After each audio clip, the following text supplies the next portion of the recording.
Welcome to Kevjet the Podcast, singer-songwriter Tom Bright. Hello. Welcome. It's great to be on. Thanks for having me. It's great to finally have this conversation. Yeah, I know. We got there in the end. We did. We're bearing with. Amazing. Well, let's start off from the beginning. You were born in Berlin. You ended up in Australia. You've moved to London. Yeah. How did all these things happen? And there's a big part to that story as well that we need to talk about. There's all sorts to chat about it. Yeah, life's been an interesting journey. You know, here I am now. We were chatting about London and, how long I've been here for now. And am I even classed as a Londoner? I don't know yet. But born in the late 80s in Berlin. I'm from a military family, both my mum and dad, both in the forces. And I was very unwell. And I was immediately rushed away from the arms of my mum and onto a intensive care, on a life support machine. My esophagus was a couple of centimeters long. I couldn't take any food and no one knew what the situation was. Well, it turned out that my stomach wasn't attached to anything. And back then, they didn't know what to do. Yeah. It kept me alive. And eventually, after 6 months of kind of umming and ahhing about all kinds of very, very risky ops, I was transported in a private military jet below the clouds, and I was delivered to Great Ormond Street Hospital in London under the care of Professor Louis Spitz, who had just separated the Siamese twins. And I spent 10 months there. Had loads of major life-saving surgery. Biggest one was the one that pulled my stomach up into behind my shoulder, which is where it is now. So, yeah, my stomach's like a thick pipe. Pretty crazy. Yes. I don't even think about it anymore. It's just the crazy miracle of surgery. Do you have memories of that, of the early surgeries? Well, of the early biggies like that, no. But from the age of 3, because I wasn't plain sailing for a long time, I had a hole in my neck here. Well, I got this big scar here. And so the party trick was my mum's party trick, putting a baked bean in my mouth and catching it. Kind of wish I could still do it. But no, I had to go back to Great Ormond Street every year till I was 16. And because as I grew, my artificial food pipe didn't. So we sat having dinner, and then all of a sudden I'd start choking, turn blue. It'd be an absolute nightmare. And my mum had this thing that Great Ormond Street, it was called a suction machine. And it was like a little Hoover, really. It was get it out, plug it in, quick as possible, put it down the throat. Yeah, that was that. And then we knew it was time to get back to the hospital and have an op again and stretch it, and I'd be sorted out for another year. And then, that ended when I was 16, 17, and no surgery since then. So as an adult, what's the care like for that? Well, it's really the case of mostly self-maintenance, really. Like, I need to keep myself fit. Sure. It's the main repercussion. Like, I eat like a horse, so I'm just constantly hungry because I digest food so fast. Sure. So there's no worries on all that. But I had my chest opened up 5 times, so there's been a lot of you could probably hear my breathing. I'm a heavy breather, let's say that. So I have to keep myself fit, looking after all that and long walks and just making sure that I'm keeping my chest as clear as possible, really. And and making sure that I am very susceptible to getting a bad chest infection, and I normally get my annual kind of getting ill mode and get on the antibiotics and stuff. But beyond that, I'm a clean bill of health, really. What was it like during COVID for you? Well, I was one of the first in line to take my jabs. I'm on the old, I'm on that old list, really, to make sure that I'm fully vaccinated and protected against any nasty thing. I remember I got pneumonia and that that knocked me for 6 a few years ago. I ended up in hospital and I just want to avoid any kind Of course. situation like that again. But like I say, I can really, what I've found over the years, I'm in my late 30s now, and if I can just keep myself fit, really, that really is a game changer. Just mad for the gym, all about long walks, just kind of keeping on it, and it tends to keep the boogies away, Exactly. How did you discover your love for music and writing? Well, I was very late in the game. Another quirky chapter in my life was being a pub landlord. I was a pub landlord from the age of 18 till I was nearly 23, so 5 years. And it was towards the end of those days that I started playing the guitar. I always loved music. I was obsessed, and I always, I never wouldn't say I wasn't a public performer, but I knew that I know I had a voice. I just didn't have the tools to kind of put it all together. But, I self-taught the guitar. I got a guitar and I became absolutely obsessed with it. And it was my love of that, which actually made me kind of think my whole life and go, don't know if I want to be a 50-year-old pub landlord. I think that might have some stories to tell here, and I just need the tools to kind of do it. So it was, I had a chat with my mum, and it's a very long story short. We sold the pub. I got a one-way ticket to Sydney, Australia, and I went out there for a year and just totally reinvented myself and got a guitar for $50. Started writing my first songs and playing the first gigs and busking. And it was really the most kind of, even though all these things were such important cogs in developing me as a character, life experience wise, that was really the kind of change, because then I had it gave me the open-mindedness and confidence to go, you know what, I think I can crack on it. And so after about 8-9 months out there, of all places, I'm in Tasmania working as a waiter in a restaurant, and Mumford & Sons all come in, and they ended up taking me to their gig the following night, and I was working on some demos and stuff. And they listened to them and they were like, yeah, these are great. You should move to London, basically, and have a crack at this. So I did. I was like, right, I'm super energized. This is the absolute motivation. And I did. I flew back in the December, just before Christmas. I kept my backpack intact, and first week of January 2013, that was me, National Express coach down here, and the usual, getting yourself started here, just bed sits and sofas, and I got another job in a restaurant, and that was also another very interesting time of my life. I was working in Shoreditch, and within my first few weeks of being here, I'd kind of met half a dozen of my idols, and I had musical chats, and it inspired me. And then I met someone who ended up introducing me to Mick Jones from The Clash, who we've gone on and done a record. And that's the magic of London, right? Exactly. You just never know. Amazing. You say that how you started, you moved on, you've done Glastonbury a few times now. Yeah. You're playing these amazing venues, and that's all from just saying, you know what? I need to do something new. This is my passion. I'm going to do it. I'm going to go for it. And you are.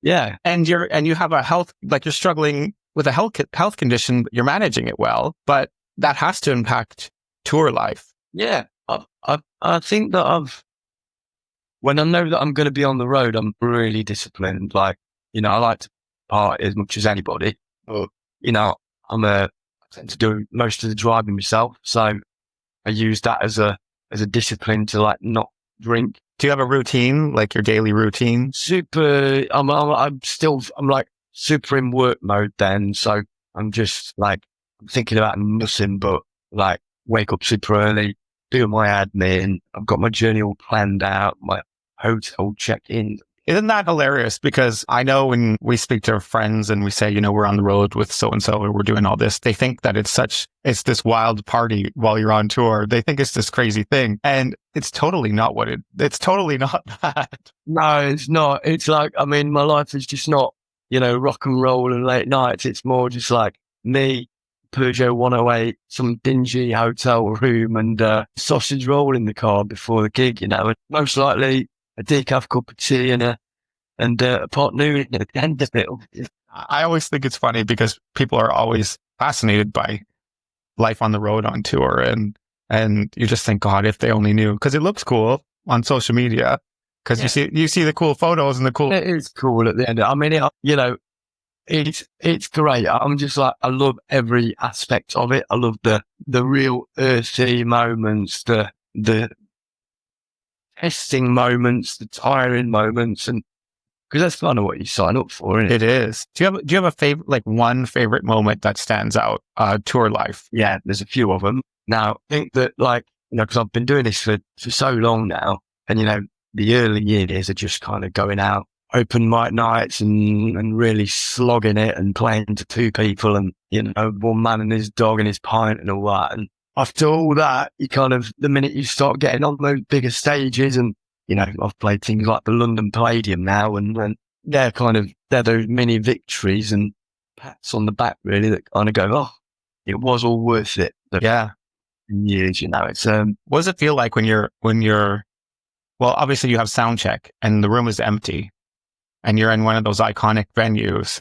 It's amazing. You hear yourself coming through those, the unbelievable gear they've got in an auditorium like the Shepherd's Bush Empire or Palladium or, you know, you just, yeah, I mean, it's a serious pinch me moment. You're just like, whoa. Yeah, it's all worth it. It's all worth it. Do you ever get nervous? I get, for gigs, not so much anymore. Big stuff. Yeah, absolutely. I keep it all together till about 5 minutes before I go on stage and then I lose my marbles. But then it's all fine when the first couple of words are out and then I'm just buzzing. You just don't. I get very nervous with things where I can't see people. So I've done, you know, like television wise, the first live TV I did was Sky News last year and that was terrifying. And then did Sunday Morning Live on BBC One this month, actually. And that was even more terrifying, actually, because it was like the reality that there's just so many people watching who you can't see. It's just like, wow, you didn't seem nervous. You really pulled that off. But yeah, I was, internally, I was absolutely hacking myself. You have a special guitar. Tell me about your guitar. The guitar is, I mean, on the outside, well, not on the outside, but the foundations of the guitar, you know, it's a chord. I'm a lefty, but yeah, over the years, it's been blessed by some rock and roll royalty. I mean, the first person to sign my guitar was Johnny Marr. Then I was in this, series that they were shooting, Mick Jones's place years ago. John Squire of the Stone Roses was there and he saw that Johnny Marr had signed it. And I was like, John, we do his honours. And he was like, yeah, absolutely. So he joined the gang and Mick Jones from The Clash, who, he also signed it. So yeah, 3 absolute icons. Exactly. There's some good karma there. Gotta be good karma. Yeah, that's it. I mean, it's just a shame I can't play it as well as any of them. I think you're doing a good job.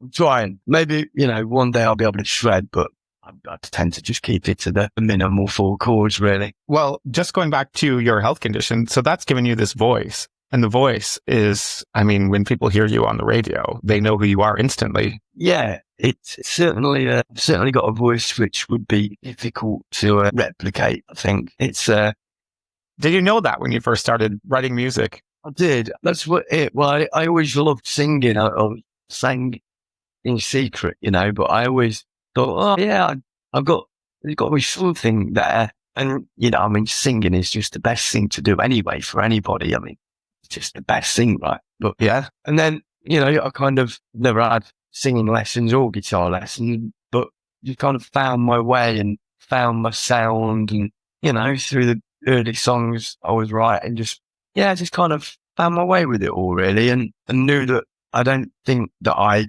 particularly sound like anybody. Got inspirations like everyone else, but yeah, I think that everyone now always points to, it sounds alright. I don't sound like I'm on death's door too much. You have some shows coming up, actually, and you're going to be all over the place. All over the place. Really all over the place. It's a busy year, actually. Been quite the year so far. From kind of like early days in my career, I used to book all my own little European tours and stuff. And so from just going out on multiple trips, I've got all these pockets of fans all over, like say Holland, Belgium. Yeah. So I'm going to Germany next week. And then Holland again. And it's just great. It's the best way to see the world, really. Just getting to, jumping on a plane or a train or in the car, and you get to see new places, meet new people or familiar people. Exactly. And share music that you love. Amen. It's great. My next question has just gone from my brain. What was I going to say? Yes, your album, which will be out in May. Tell me about that, because that's been a long time coming. Tell me about your album. That's a long time coming. Yeah. So this album, On Gold Bloke, it's a collection of early songs of mine. Now, it was intended to be my first album, actually. Recorded it 10 years ago with Mick Jones from The Clash. It's crazy. Basically, I got pulled into this series that they were doing, and they wanted me to do a version of Ooh La La by The Faces with Glenn Matlock on bass. So I do that. It's the most crazy moment. There's Julian Temple directing this series, and we're filming it in a boxing ring at Mick's studio. And then I ended up going on a plane to Venice to perform in the Biennale. Mick was exhibiting a lot of his stuff, his Rock and Roll Public Library. And I performed the opening event, and then got back and we did this album. And then it's a very long story short, but it never saw the light of day, this record. And I kind of reinvented myself, stripped it all back to me and the guitar, and I ended up doing 3 albums with Ed Harcourt and launching myself that way. But got this record, we remastered it at Abbey Road last year, and it's coming out, and I'm buzzing for the world to finally hear it and hear how it all started for me, music-wise. I've got Mick all over it. He's on the piano, he's on bass. I've got Glenn from the Sex Pistols on bass, and the co-producer Dirty White is all over it from Big Audio Dynamite. And it's the most crazy record. A young lad from Derbyshire working with Mr. London Calling. It's just full of like raw excitement, really. Do you have any big plans for the launch? Well, there's a tour in the works right now, which my agent Phyllis is putting together, and we'll be announcing that pretty soon. It'll be for the autumn. So there's a lot of media stuff going on. I'll be on, the album's out on the 2nd of May. I'll be on Radio X with John Kennedy that night, performing some of the songs acoustically and chatting about it all. And then I'll be on the BBC introducing Airwaves the following night. A load of gigs all over to that, doing Oslo in Hackney on the 1st of May. Yeah, just loads of shows really through this, and festivals. I've got to keep my mouth shut about some of them, but big festivals will be announced very soon. We're rolling into festival season. Yeah, and a big tour, October, November. So keep me peeled on all the socials and the website, Tom Bright Music, tombright.co.uk. Amazing. I will share everything that I have on socials, and I look forward to seeing you on the road. That's for sure. I'm going to move into some quick fire questions because let's start with the last series you've binged. Adolescence. Me too. Same. I just finished it. I did it the other day, and I'm still haunted by it. It's the best. I think it's the best thing I've ever seen, but it's like, it's the best acting I've ever seen as well. It's like mind-blowing. It is mind-blowing. A friend of mine recommended it and didn't sell it to me very well. And I was like, what? I'm not going to watch that. Anyway, I put it on and I just went right through it. Yeah, as well, it was like one sitting, right? It's just like, what am I watching? Exactly. And what's going to happen next? What is one vice of yours? Ooh, vice. Yeah, I said it earlier, pot noodles. Instagram or Facebook? Got love for both, to be honest, but I guess Instagram is very much my shop window. Me too. Dream role in a film? Whoa, dream role in a film. I love the book and Dorian Gray. Crack at that role. It's a good one. Favorite song lyric? It's got to be in a Cherry Ghost song. Got to be a lyric by Simon Aldred. I think it's probably going to be in a song called Thirst for Romance. Any lyric from that song, basically. And I would say to everyone to go and listen to that song because it's just a masterpiece. Amazing. What is your spirit animal? Well, I'm a typical Taurus, so I'm very bull-like, really. Just a very stubborn person, and bit of a fighter, quite a political sense. Yeah, well determined. Exactly. Well, that's very evident with your career. Thanks. What is the last gift you've given a friend? And a couple of days ago, got her a hair scrunchie. So Amazing. It's the little things in life. What is your favorite word? favorite word. I think I just say it more than anything. What are your favorite qualities in other people? Honesty and loyalty. I feel like there's a lot of BS in the world, and just don't really have a great deal of time for it. Yeah.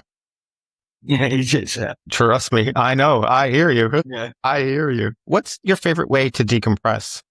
I don't treat myself enough decompression time, but I'm a proud Derbyshire man so any opportunity for me to just get myself up there for a bit of green therapy and walk in the countryside, hear classical music, get lost in a book, that's my kind of thing. If I can find the moment it's not even finding it because we should all be able to find it. It's just, if I allow it myself. It's true. It's not easy in London. It's not. And I should do it more because I think maybe I suffer of that sometimes, Yeah. It- What is the most important life lesson you've learned so far? Well, I think there's a severe lack of just gratitude really for the basic stuff. We all get, and I get stressed out as anyone, with life's complexities and, the cost of living and everything else. But ultimately, as long as you've got your health, kind of winning, because the minute you have problems with that, everything just gets very difficult or impossible. So yeah, life has taught me just to be really, really grateful for every day, really. Yeah. And, this is what you want to do it, because in my opinion, we get one crack at this and no one's ever come back to tell me otherwise. So you just kind of got to live, right? Exactly. How would you like a stranger to remember you? As a good egg. Just as a good egg. Someone who, wanted to leave a positive mark on the world. Thanks, Tom. Thank you, Kev. Thanks very much. Loved our conversation.